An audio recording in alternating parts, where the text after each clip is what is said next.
What up, America? Welcome to a Better Black America podcast, the #1 urban podcast, stateside and worldwide. Now, today is April 13th, Wednesday, 2022. Now, there's a whole lot going on in the world, especially here in America. Now, we deal with entertainment, sports, politics, and money. It's the shield.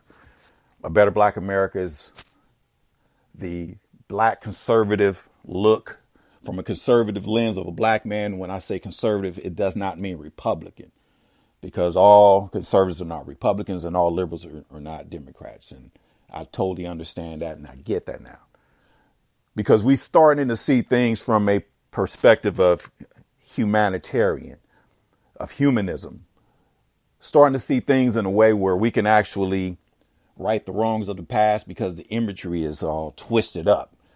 Because yesterday in New York, there was a terrorist attack where upwards of 30 people injured and went to the hospital, where there was actually smoke bombs thrown on a New York train going from Brooklyn to Manhattan.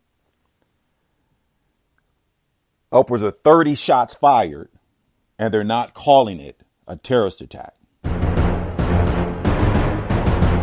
And the reason they're not calling it a terrorist attack, because they're looking for a black man named Mr. James. And he's a person of interest that they're looking for. There could be multiple people involved.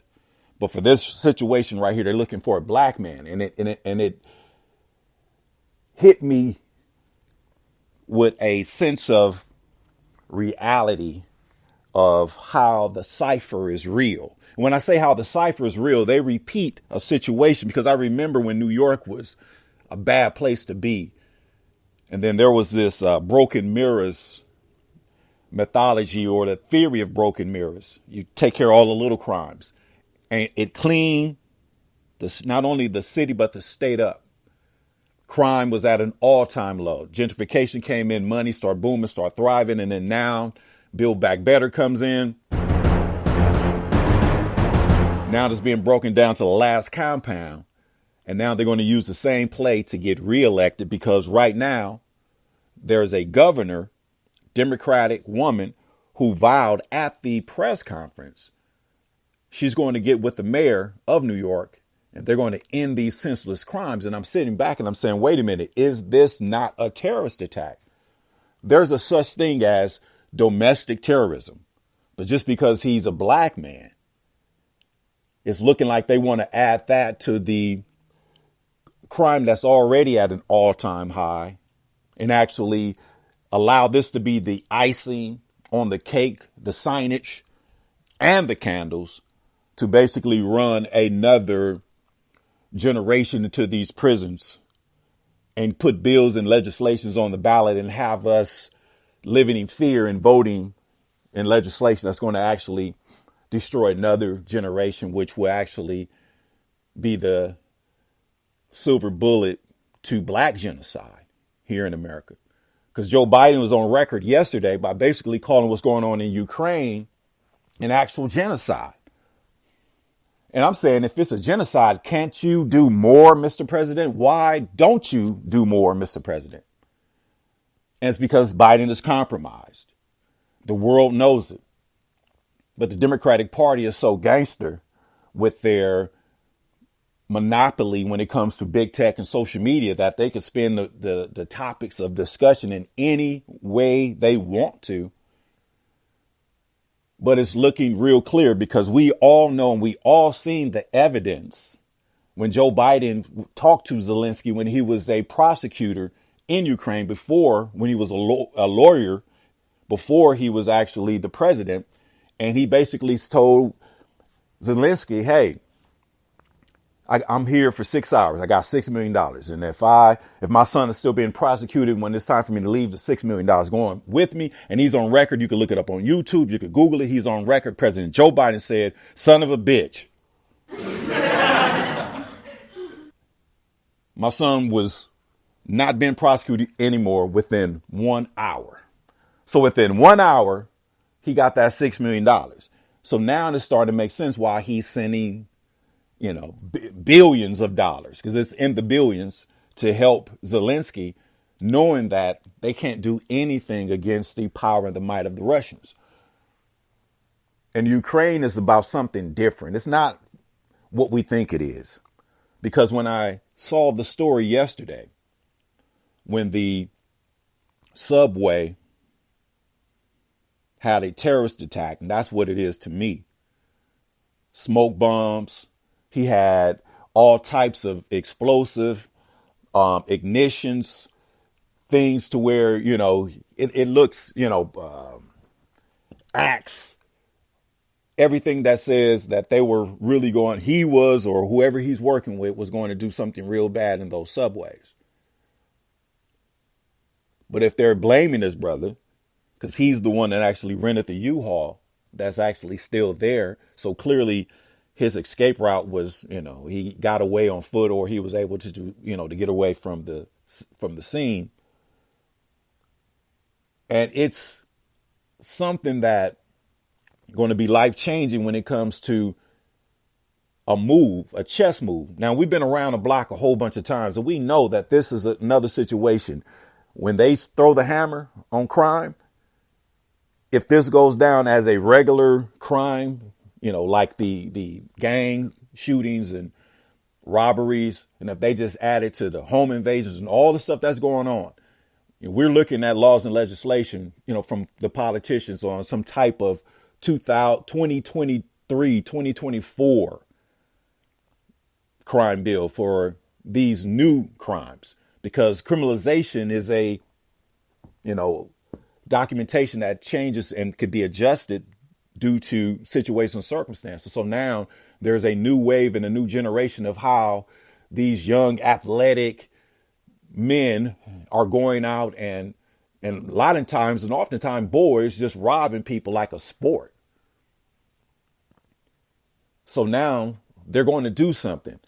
You got a black man named Mr. James, who's a person of interest for a terrorist attack on a New York subway, which included smoke bombs, over 30 shots fired, and 30 injuries due to bullets or smoke. But the irony of it is no one is and the good thing is no one has life threatening, because this situation could have been worse, because whoever said, I'm going to throw the smoke bomb and start shooting, I'm sure the person's not smart, because if you throw a smoke bomb, then your visuals is distorted. So, and I'm sure all those bullets was ricocheting all off of places and probably spooked Mr. James, if it is Mr. James. He's a person of interest.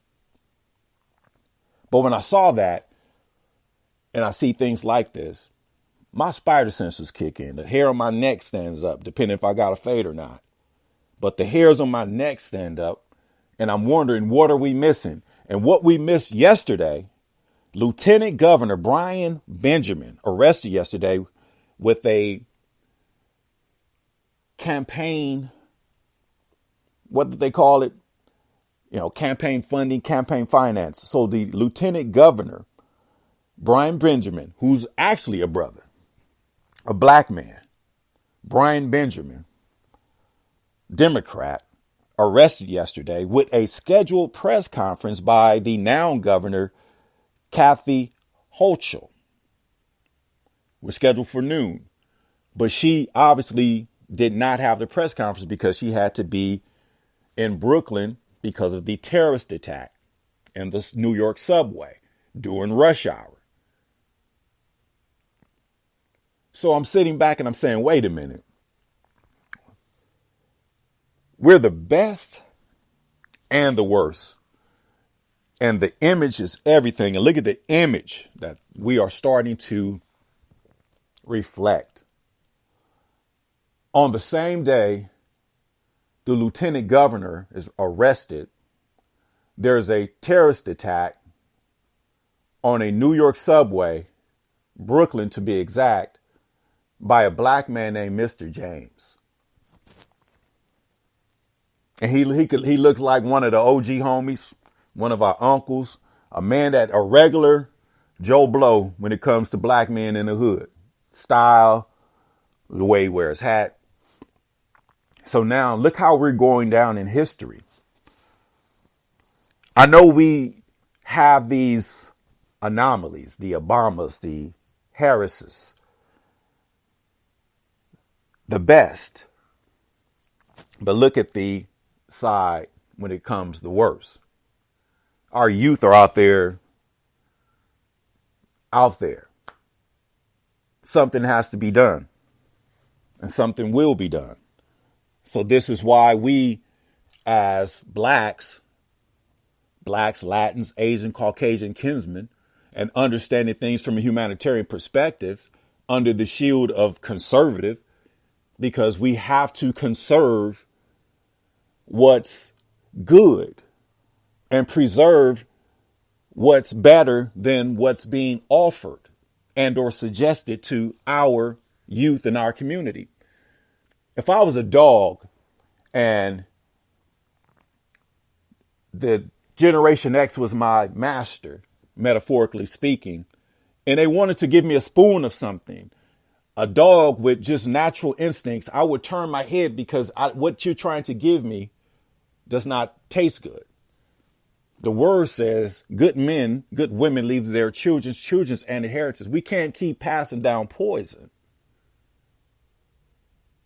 And the issue is Generation X. And we got the sign that our generation is the generation that has to, right the wrongs and make the necessary corrections to actually fix the system, because they're trying to actually take our X term and make it a sex. Because I saw a story this week on the news, and they were talking about if there's going to be an option for your or sexual orientation, man, woman, Latin, whatever, however they break it down. And then they had X.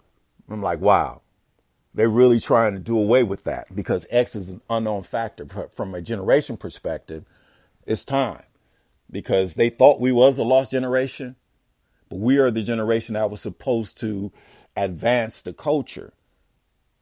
So there's no way the culture can advance if we don't take the wheel from our fathers and our uncles and grandparents, because we know that I shall die. We don't want our kids driving us.